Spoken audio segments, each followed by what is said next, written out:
Assalamualaikum warahmatullahi wabarakatuh. Selamat malam, salam sejahtera bagi kita semua.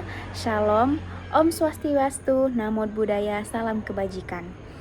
Yang pertama-tama yang saya hormati Bapak Mulis SPD MPD selaku dosen pengampu mata kuliah Demokrasi dan HAM serta rekan-rekan yang saya banggakan. Perkenalkan, saya Novasari Sapadila dari kelas PGSDD Angkatan 2023, Program Studi Pendidikan Guru Sekolah Dasar, Fakultas Keguruan dan Ilmu Pendidikan, Universitas Mula Warman. Pada kesempatan ini, saya akan mempresentasikan kasus pembunuhan Brigadir Yosua Huta Barat. Melalui presentasi ini, saya akan memaparkan kronologi terjadinya pembunuhan, motif dan peran masing-masing pelaku, pelanggaran HAM yang terjadi, proses hukum dan peradilan dalam kasus ini, dan yang terakhir, tanggapan masyarakat terhadap kasus ini. Pertama-tama, saya akan menyampaikan latar belakang. Hak asasi manusia atau HAM merupakan hak dasar yang melekat pada setiap individu sejak lahir dan tidak dapat diganggu-gugat oleh siapapun, termasuk oleh negara. Dalam konteks Indonesia, perlindungan terhadap HAM telah diatur secara tegas dalam Undang-Undang Dasar 1945 serta dalam Undang-Undang Dasar Nomor 39 Tahun 1999 tentang Hak Asasi Manusia. Namun, realitas di lapangan seringkali menunjukkan bahwa pelanggaran HAM masih terus terjadi, bahkan dilakukan oleh aparat negara yang seharusnya menjadi pelindung hak-hak warga negara. Salah satu kasus pelanggaran HAM yang paling menyita perhatian publik adalah pembunuhan Brigadir Nofriansyah Yosua Huta Barat atau yang sering biasa disebut Brigadir J oleh Irjen Verdi Sambo pada tahun 2022. Kasus ini menjadi sorotan tajam karena bukan hanya menyangkut tindakan kriminal pembunuhan berencana, melainkan juga mencerminkan bentuk pelanggaran serius terhadap hak hidup, hak atas perlindungan hukum, dan hak atas keadilan yang dijamin oleh hukum nasional maupun internasional. Untuk hak hidup, sebagaimana tercantum dalam Pasal 28A Undang-Undang 1945 dalam Pasal 9 Ayat 1 UU Nomor 39 tahun 1999 merupakan hak yang tidak dapat dikurangi dalam keadaan apapun atau yang disebut non-derogable right. Verdi Sambo yang saat itu menjabat sebagai Kepala Divisi Profesi dan Pengamanan atau Kadif Propam Polri tidak hanya melakukan pembunuhan terhadap bawahannya sendiri, tetapi juga melakukan rekayasa kasus, manipulasi bukti, dan menginstruksikan penyesatan informasi kepada publik dan internal kepolisian. Tindakan tersebut merupakan bentuk nyata penyalahgunaan kekuasaan atau yang disebut abuse of power dan pelanggaran berat terhadap prinsip-prinsip HAM. Lebih lanjut, keterlibatan beberapa anggota kepolisian lainnya dalam menutupi peristiwa sebenarnya menimbulkan kekhawatiran akan budaya impunitas di tubuh institusi penegak hukum. Kasus ini memperlihatkan bahwa sistem perlindungan HAM di Indonesia masih rentan terhadap intervensi kekuasaan. Meskipun pada akhirnya Verdi Sambo dan beberapa pelaku lainnya dijatuhi hukuman berat melalui proses peradilan, keberhasilan pengungkapan kasus ini tidak terlepas dari tekanan publik yang kuat, peran media massa, serta keberanian saksi kunci atau justice collaborator dalam mengungkap fakta sebenarnya.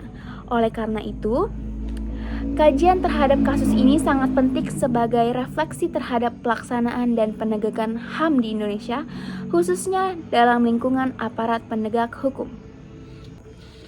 Selanjutnya, rumusan masalah. Yang pertama, kronologi terjadinya kasus pembunuhan Brigadir Yosua. Yang kedua, motif dan peran masing-masing pelaku dalam kasus ini.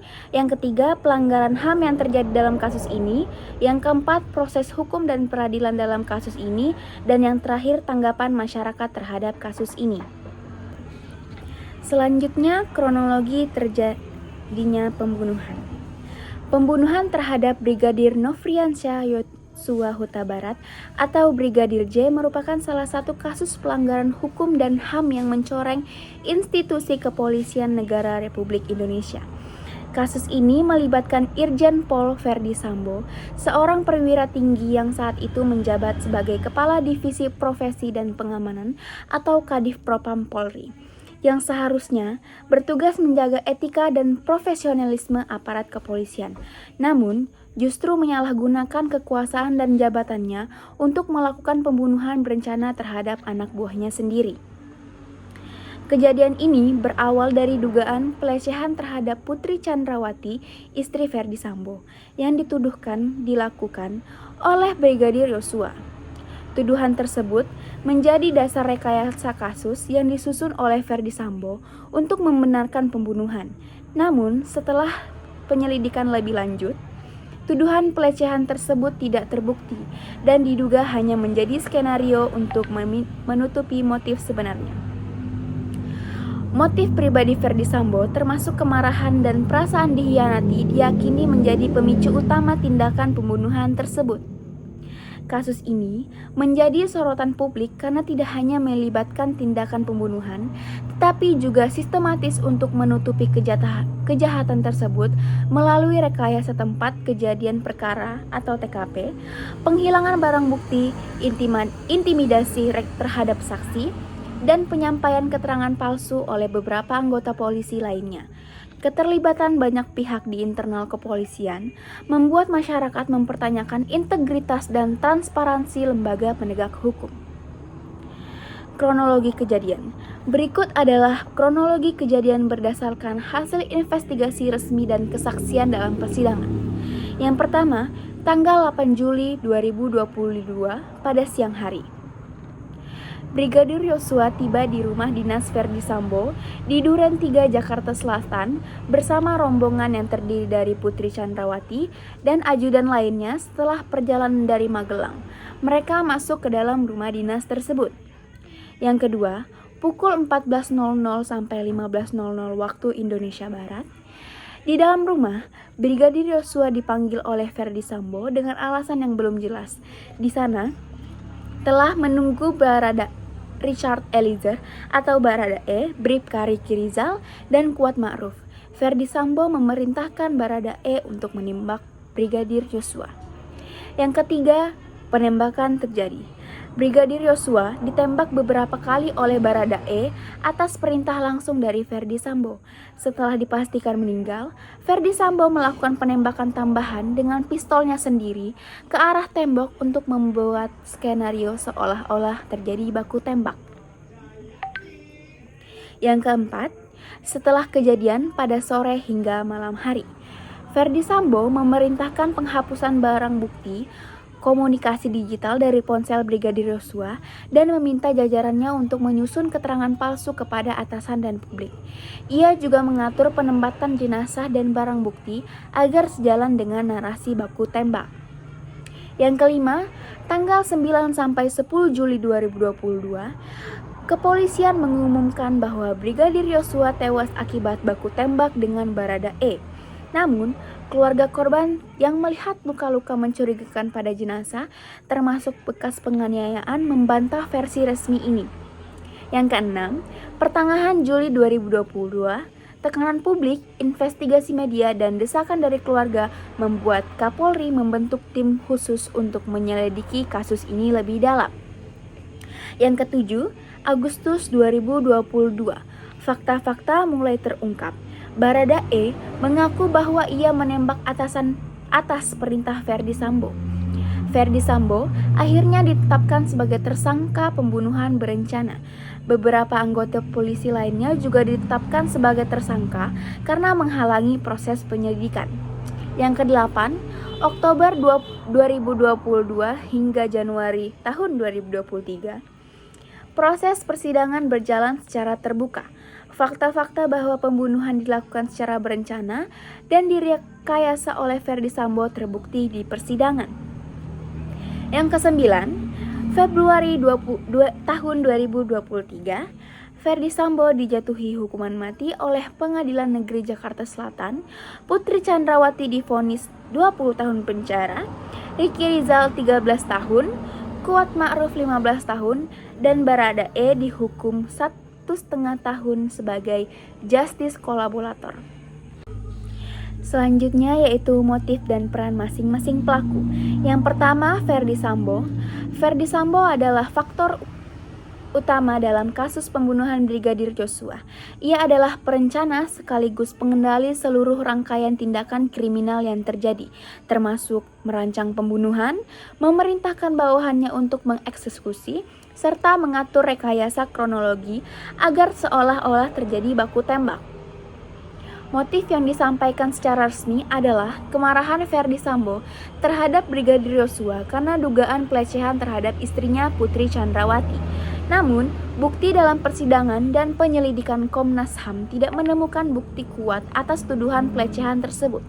Motif yang lebih meyakinkan adalah dorongan emosional, amarah, serta keinginan menjaga kehormatan pribadi dan keluarga yang mendorong Ferdy Sambo menyusun skenario pembunuhan.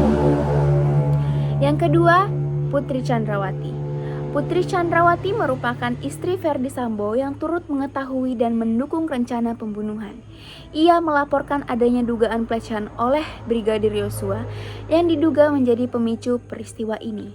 Dalam sidang, keterlibatannya juga meliputi memberikan keterangan palsu dan tidak mencegah terjadinya kejahatan. Motifnya, Putri disebut menjadi alasan emosional yang dimanipulasi untuk membenarkan kemarahan Ferdy Sambo.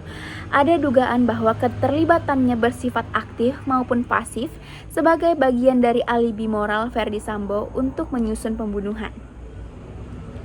Yang ketiga ada Barada Richard Eliezer atau Barada E.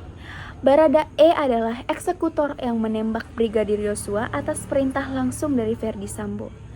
Dalam persidangan, Barada E mengakui perbuatannya dan menjadi justice kolaborator, memberikan kesaksian yang penting untuk membongkar peran Sambo dan pelaku lainnya. Barada E tidak memiliki motif pribadi. Tindakan dilakukan karena patuh pada perintah atasan dalam struktur komando. Pengakuannya yang jujur di persidangan menunjukkan tekanan struktural dalam institusi kepolisian dan menjadi bahan refleksi atas budaya loyalitas buta. Yang keempat ada Bribka Riki Rizal. Riki Rizal adalah ajudan Putri Chandrawati yang mengetahui rencana pembunuhan dan tidak mencegahnya.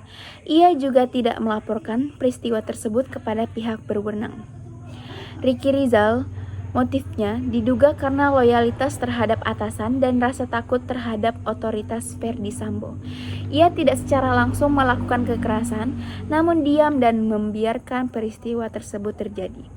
Yang kelima, Kuat Ma'ruf. Kuat Ma'ruf adalah sopir dan asisten rumah tangga Ferdy Sambo dan Putri Chandrawati. Ia terlibat sejak awal, mengetahui keberadaan Brigadir Joshua dan ikut mengunci akses Joshua terhadap bantuan. Dalam beberapa versi kronologi, Kuat turut menyekap Joshua sebelum ditembak. Motifnya juga berkisar pada loyalitas terhadap keluarga Sambo. Ia menjadi bagian dari upaya menyudutkan dan memojokkan Brigadir Joshua di lokasi kejadian. Selanjutnya yaitu pelanggaran HAM yang terjadi dalam kasus pembunuhan Brigadir Joshua.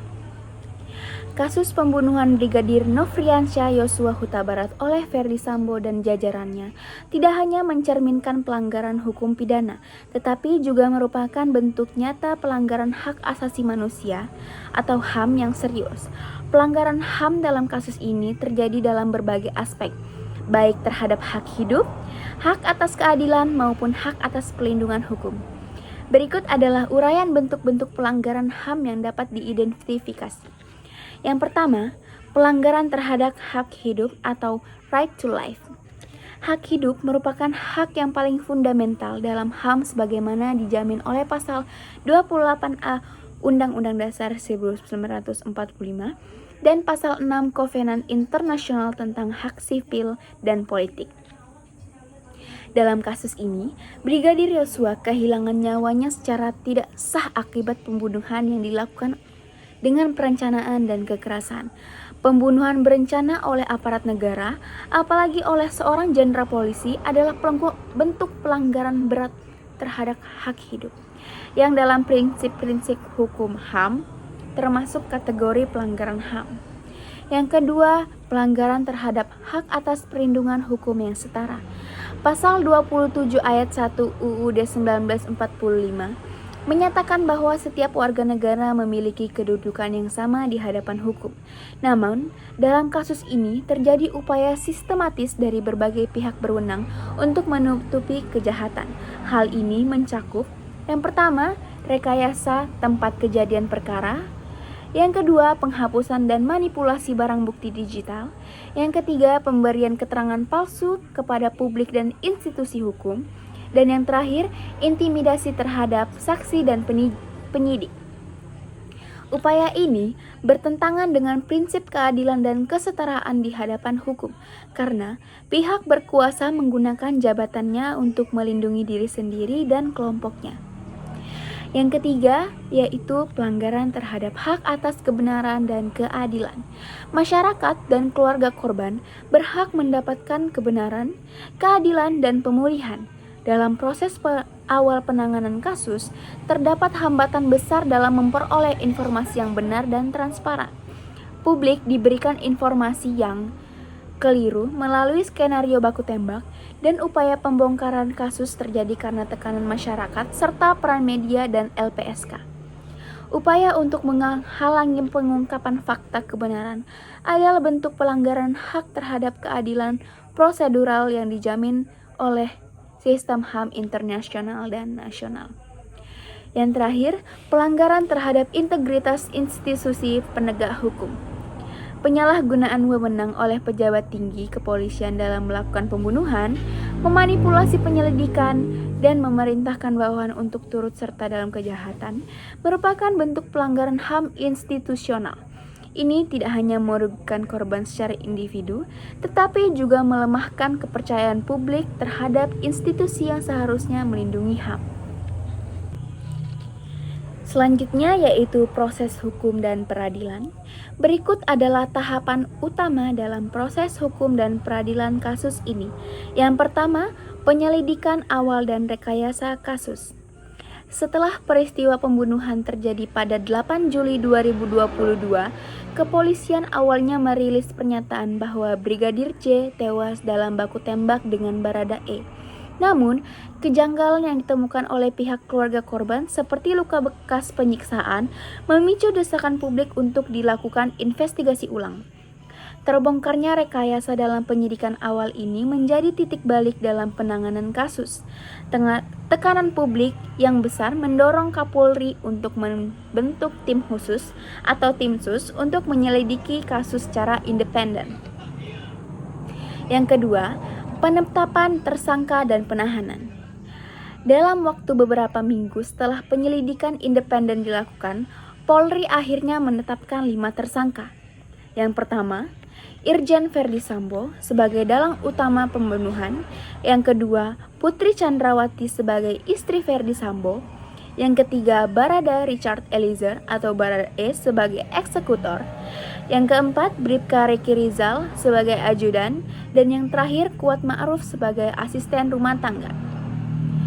Baradae kemudian menjadi justice kolaborator dan memberikan kesaksian penting yang memperkuat dakwaan terhadap Ferdy Sambo dan pelaku lainnya. Yang ketiga, proses persidangan. Sidang dimulai pada Oktober tahun 2022 di Pengadilan Negeri Jakarta Selatan dan dilangsungkan secara terbuka. Sidang ini menyita perhatian publik karena menghadirkan saksi-saksi kunci, termasuk Baradae, keluarga korban, dan berbagai ahli forensik serta psikologi. Selama persidangan, terungkap bahwa yang pertama, tidak terjadi pelecehan seperti yang dituduhkan pada awalnya. Yang kedua, penembakan dilakukan secara berencana dan terorganisir. Dan yang terakhir, Ferdy Sambo memerintahkan langsung penembakan dan merekayasa TKP. Yang keempat, putusan pengadilan. Pada bulan Februari 2023, Majelis Hakim Pengadilan Negeri Jakarta Selatan menjatuhkan vonis sebagai berikut. Yang pertama, kepada Ferdy Sambo, hukuman mati kemudian dikurangi menjadi penjara seumur hidup dalam tingkat banding.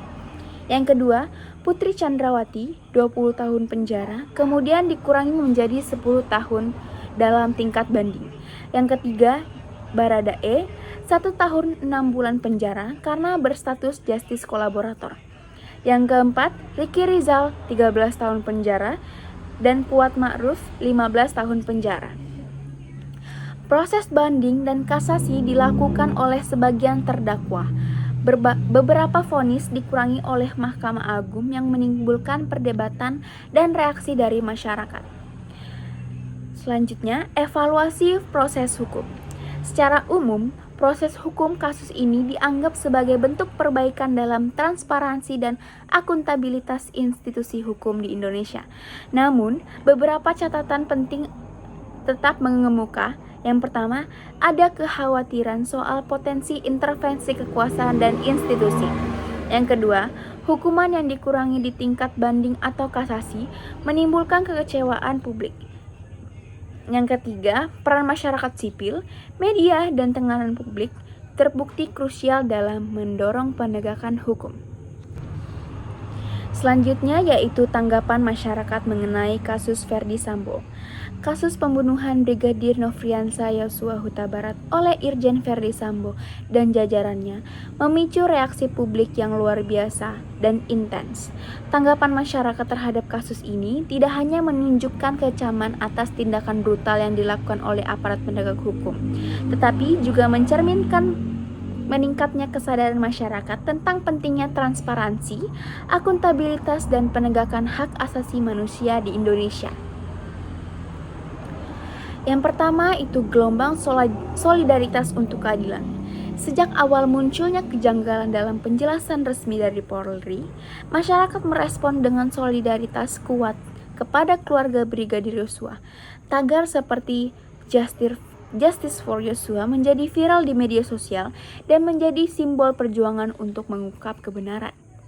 Aksi-aksi masyarakat sipil, aktivis HAM, dan tokoh masyarakat juga dilakukan untuk menekan institusi penegak hukum agar menangani kasus ini secara adil dan transparan.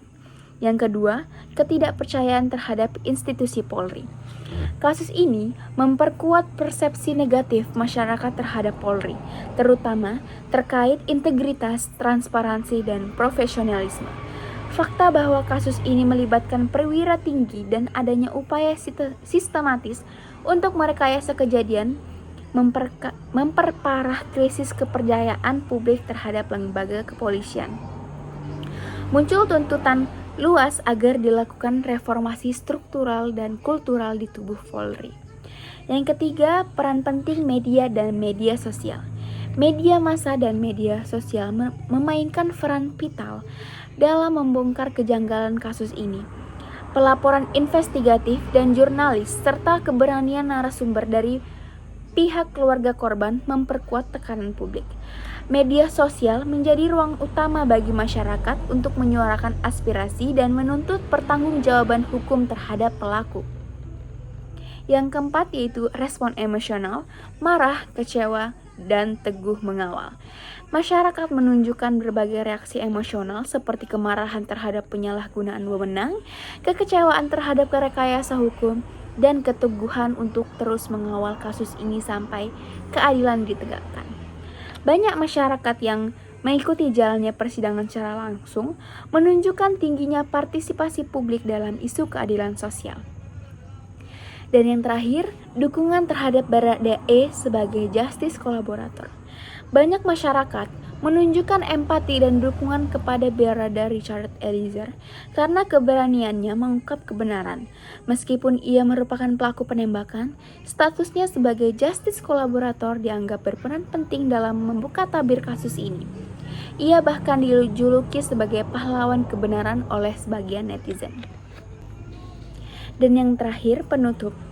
Kesimpulannya, kasus pembunuhan Brigadir Nofriansah Yosua Huta Barat oleh Irjen Ferdi Sambo merupakan salah satu pelanggaran hak asasi manusia paling mencolok yang melibatkan aparat penegak hukum di Indonesia.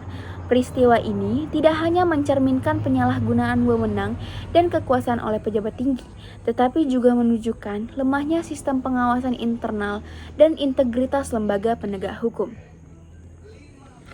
Pembunuhan tersebut dilakukan secara terencana, diikuti dengan upaya sistematis untuk merekayasa kejadian, menyembunyikan bukti, dan menyesatkan opini publik.